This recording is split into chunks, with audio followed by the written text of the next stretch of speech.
Udara dingin menyelimuti jalan yang berkelok menuju puncak. Lampu mobil Sita menembus kabut tebal, memantulkan bayangan pohon-pohon tinggi di kiri dan kanan. Tidak ada kendaraan lain, hanya suara mesin mobil dan rintik hujan di kaca. Sita menggenggam setir lebih erat. Pikirannya melayang ke novel horor yang belum selesai. Sudah 3 bulan ia buntu, dan tenggat waktu semakin dekat. Villa di puncak ini adalah satu-satunya harapan untuk menemukan inspirasi. Jauh dari kota, jauh dari gangguan. Ketika villa itu muncul di ujung jalan, Sita menarik napas panjang. Bangunan tua dengan dinding putih pudar berdiri di tengah hutan. Lampu-lampu kecil di teras berkedip, seolah mencoba melawan gelap. Penjaga villa, seorang pria tua dengan wajah serius, menunggu di depan pintu. "Malam, Bu, ini kuncinya," katanya, menyerahkan kunci yang terasa dingin di tangan Sita. "Terima kasih, Pak," jawab Sita sambil tersenyum tipis. Ia mencoba mengusir rasa canggung. Pria itu diam sejenak, lalu menatap Sita dengan mata tajam. "Kalau malam-malam dengar suara tertawa, jangan lihat keluar jendela." Hening. Sita terdiam, lalu terkekeh kecil. "Ah, Bapak ini bercanda ya? Mau bikin saya takut?" Pria itu tidak tersenyum.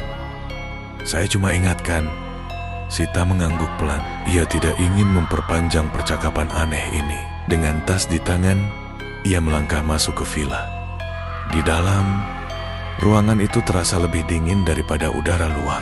Lantainya dari kayu, berderit pelan saat diinjak. Jendela besar di ruang tamu menghadap ke hutan yang gelap. Tidak ada suara kecuali angin yang meniupkan dedaunan. Sita menyalakan lampu, tapi cahaya yang redup malah membuat bayangan di sudut-sudut ruangan terlihat lebih panjang. Ia menggeleng, mencoba menepis rasa tidak nyaman. Ini cuma villa tua, gumamnya pada diri sendiri. Semua ini cuma imajinasi, tapi jauh di dalam hati, ia tahu malam ini akan terasa sangat panjang.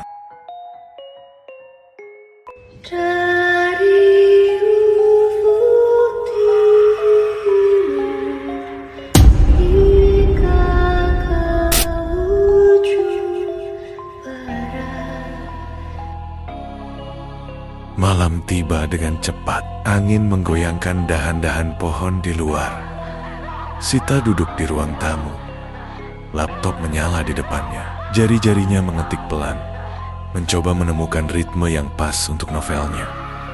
Tapi pikirannya terusik. Di ujung ruangan, jendela besar itu tampak sedikit terbuka. Padahal tadi sore, Sita yakin sudah menguncinya rapat. Angin dingin masuk, membuat tirai bergoyang pelan. Sita menghela napas. Mungkin lupa, gumamnya. Ia bangkit dan menutup jendela itu kembali. Kali ini, ia memastikan gagangnya terkunci. Kembali ke kursinya, ia mencoba fokus. Suara ketikan mengisi keheningan. Namun, perlahan, suara lain mulai terdengar. Pelan, tapi jelas. Dari lantai atas, Sita menghentikan ketikannya. Ia mendongak, menatap langit-langit. Tidak ada siapa-siapa di lantai atas.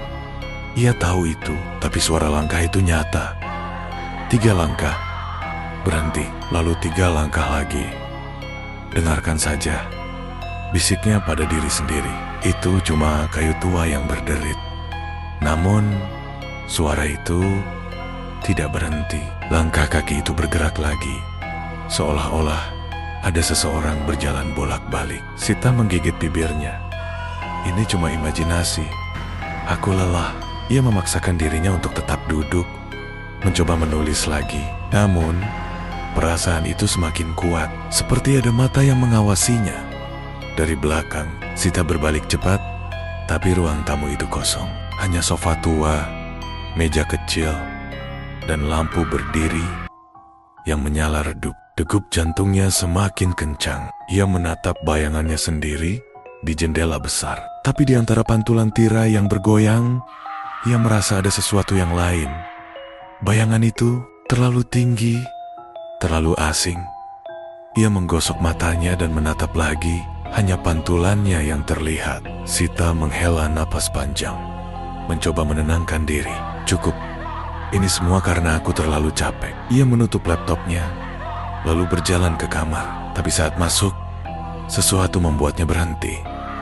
Jendela kamarnya terbuka lebar, tirai melambai-lambai, seolah ada yang baru saja melintas. Ia menatapnya lama, menggigit bibirnya untuk menahan takut. Aku pasti lupa kunci, katanya pelan. Ia menutup jendela itu, menguncinya dengan keras, memastikan gagangnya tidak bergerak sedikit pun. Setelah itu, ia berbaring di tempat tidur, selimut ditarik hingga menutupi dadanya. Namun, matanya tetap terbuka, menatap langit-langit yang gelap.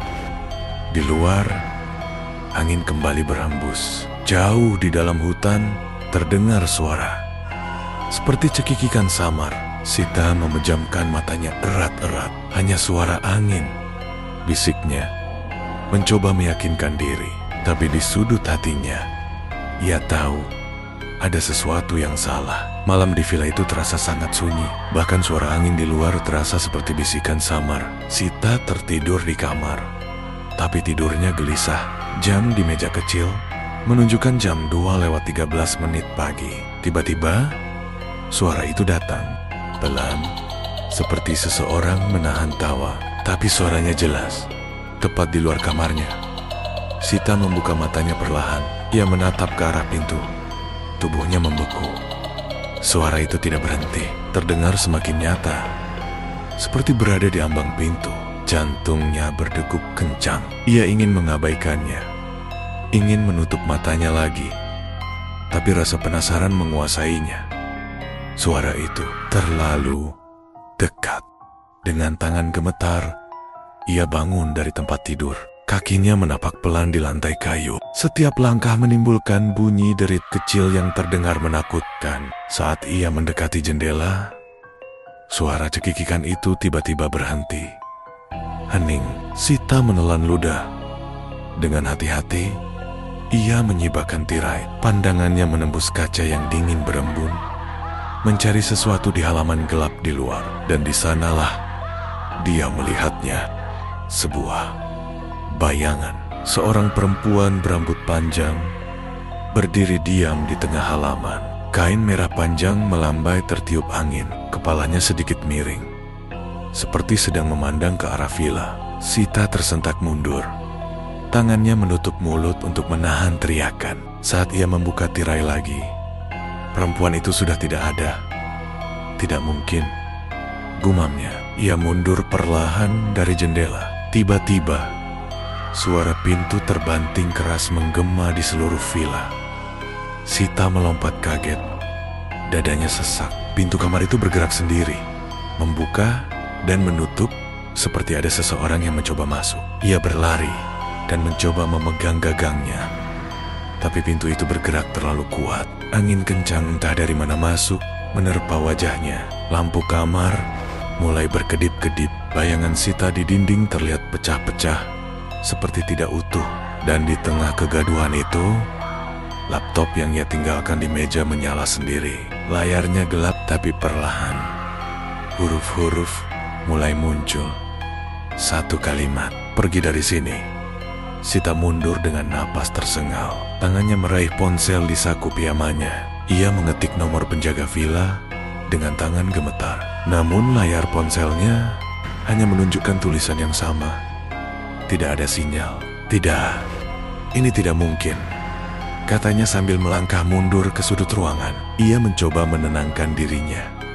Tapi suara langkah kaki terdengar dari lorong luar kamar. Langkah itu berat, menyeret, seperti seseorang yang kesulitan berjalan. Suara itu mendekat, berhenti tepat di depan pintu. Sita menatap pintu itu dengan tubuh gemetar. Pegangannya bergetar, seolah ada yang mencengkeram dari sisi lain. Siapa di sana? Teriaknya. Tidak ada jawaban. Pintu itu perlahan terbuka dengan sendirinya. Ruang di luar gelap, tapi sosok itu ada di sana. Siluet seorang perempuan berambut panjang dengan kain merah yang kusut menutupi tubuhnya. Sita ingin menjerit, tapi suaranya hilang. Sosok itu bergerak pelan, mendekati pintu. Kepalanya miring, cekikikan pelan kembali terdengar, mengisi ruangan seperti suara yang tidak berasal dari manusia. Dan untuk pertama kalinya, Sita merasa bahwa ia tidak akan bisa keluar dari tempat ini. Sita tidak bisa lagi menunggu hingga pagi. Semuanya sudah melewati batas. Dia tidak peduli hujan deras di luar atau gelapnya malam. Dia harus pergi. Sekarang, ia meraih tasnya dengan tangan gemetar, memeriksa kantongnya. Kunci mobil ada. Tanpa menoleh ke belakang, ia berjalan menuju pintu depan.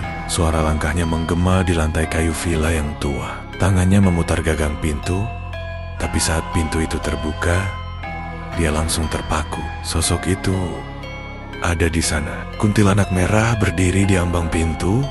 Rambutnya panjang dan kusut menutupi sebagian wajahnya. Kain merah yang menempel di tubuhnya sobek dan kotor. Tapi yang paling mengerikan adalah senyumnya. Lebar, tidak wajar, seperti wajahnya dipaksa tersenyum hingga nyaris robek. Sita membeku. Keringat dingin mengalir di pelipisnya. Kakinya ingin melangkah mundur, tapi tubuhnya terlalu kaku untuk bergerak. "Kau mau kemana?" Suara itu terdengar, serak dan bergema, seperti berasal dari dalam kepalanya. Sita menjatuhkan tasnya. Refleks, ia berlari ke arah tangga, meninggalkan pintu, dan sosok itu di belakangnya. Nafasnya tersengal, tapi langkah kakinya cepat. Hampir terpeleset di anak tangga yang licin. Suara langkah lain terdengar mengikutinya. Berat, menyeret, tapi cepat. Sita mencapai lantai atas. Ia melihat sekeliling dengan panik, mencari tempat untuk bersembunyi. Pandangannya tertuju pada pintu kamar mandi yang sedikit terbuka. Ia masuk, menutup pintu, dan mengunci diri di dalam. Tangannya menutupi mulutnya, mencoba menahan napas yang terengah-engah. Di luar, suara langkah itu berhenti, hening. Tapi ketenangan itu justru membuatnya semakin takut. Ia menatap cermin di depan wastafel. Pantulan dirinya terlihat pucat, rambutnya berantakan. Tapi saat ia melihat lebih dekat, ada sesuatu yang berubah. Bayangan di cermin tidak mengikuti gerakannya. Sita menelan ludah. Ia memiringkan kepalanya perlahan. Bayangan itu tidak bergerak, hanya menatapnya dengan mata kosong. Dan kemudian itu tersenyum. Senyum yang sama, lebar, tidak wajar. Tiba-tiba, cermin itu retak. Dari retakan kecil, suara melengking terdengar. Semakin lama semakin keras, hingga memenuhi ruangan. Sita menutup telinganya, jatuh ke lantai. "Pergi!" Suara itu memekik, dan cermin itu pecah sepenuhnya. Serpihannya terlempar ke lantai. Sebelum semuanya gelap, Sita sempat melihat sosok kuntilanak merah muncul di balik serpihan kaca. Rambut panjangnya menjuntai hingga lantai. Senyumnya terus melebar. Sita mencoba berteriak, tapi suaranya hilang. Pandangannya kabur, dan tubuhnya terjatuh lemas. Gelap, tidak ada suara, tidak ada apapun. Sita pingsan. Sita terbangun dengan kepala terasa berat. Ia memicingkan mata, menatap langit-langit villa yang berwarna kusam. Tubuhnya terasa dingin, dan ia menyadari dirinya tergeletak di lantai ruang tamu. Pintu villa terbuka lebar, membiarkan cahaya pagi masuk ke dalam ruangan. Udara segar dari luar bercampur dengan bau lembab khas bangunan tua. Sita perlahan bangkit, mengusap dahinya yang berkeringat. Jantungnya masih berdebar kencang meski pagi sudah tiba. "Kenapa aku di sini?" gumamnya pelan. Ingatan malam sebelumnya kembali perlahan. Suara tawa, cermin pecah, dan kuntilanak merah. Ia terdiam, mencoba meyakinkan dirinya bahwa semua itu hanya mimpi buruk. Tapi luka goresan kecil di telapak tangannya, yang mungkin berasal dari pecahan kaca, mengatakan sebaliknya. Tak lama kemudian, langkah kaki terdengar dari luar. Penjaga villa muncul di ambang pintu dengan wajah bingung. Ia memandang Sita, lalu ke dalam villa yang terlihat berantakan. Nona Sita, apa yang terjadi? Tanyanya. Sita tidak tahu harus menjawab apa. Aku tidak yakin, ucapnya. Suaranya parau. Penjaga itu masuk, menatap ruangan dengan sorot mata cemas. Tamu sebelumnya juga pernah seperti ini. Katanya, lebih kepada dirinya sendiri. Sita tertegun. Tamu sebelumnya? Apa maksudnya? Pria itu menghela napas berat. Mereka juga bilang mendengar suara-suara, melihat sesuatu. Tapi saya kira itu cuma imajinasi mereka. Villa ini memang sudah lama, tapi saya tidak pernah menyangka. Ia tidak melanjutkan. Wajahnya menunjukkan keraguan, seolah ada sesuatu yang ingin ia katakan, tapi memilih untuk diam. Sita meraih tasnya yang tergeletak di sofa. Saya tidak bisa tinggal di sini lagi, ujarnya tegas. Saya harus pergi. Penjaga itu mengangguk, tidak berusaha menahan. Saya mengerti. Saya akan bantu Anda memeriksa barang-barang sebelum pergi. Sita melangkah keluar villa, meninggalkan penjaga itu untuk membereskan sisanya.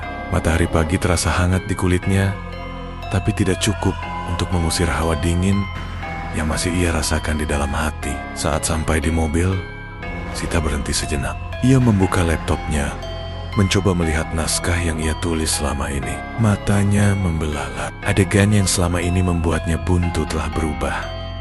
Kata-kata baru muncul, menyusun paragraf yang sempurna. Itu adalah adegan puncak yang selama ini ia cari. Seolah ada seseorang yang menulisnya untuknya. Tapi ia tidak ingat menulisnya. Tangannya gemetar. Di akhir paragraf, ada satu kalimat yang membuat bulu kuduknya meremang. Inspirasi itu adalah hadiah, tapi tidak pernah gratis. Sita menutup laptopnya dengan cepat. Ia menarik napas panjang, mencoba menenangkan diri. Saat ia menghidupkan mesin mobil dan mulai meninggalkan villa, ia menoleh sekali ke arah bangunan itu. Villa itu tampak tenang di bawah sinar matahari, seolah tidak ada yang salah. Tapi Sita tahu lebih baik. Villa itu menyimpan sesuatu di perjalanan. Pikirannya terus berputar. Adegan yang baru saja muncul di laptopnya begitu sempurna, tapi terasa asing. Apakah itu benar-benar miliknya atau sesuatu yang ditinggalkan oleh kuntilanak merah? Ia mendesah berat. Perasaan lega bercampur takut menghantui hatinya. Ketika villa itu perlahan menghilang dari pandangan, Sita hanya bisa bertanya pada dirinya sendiri, beranikah aku kembali?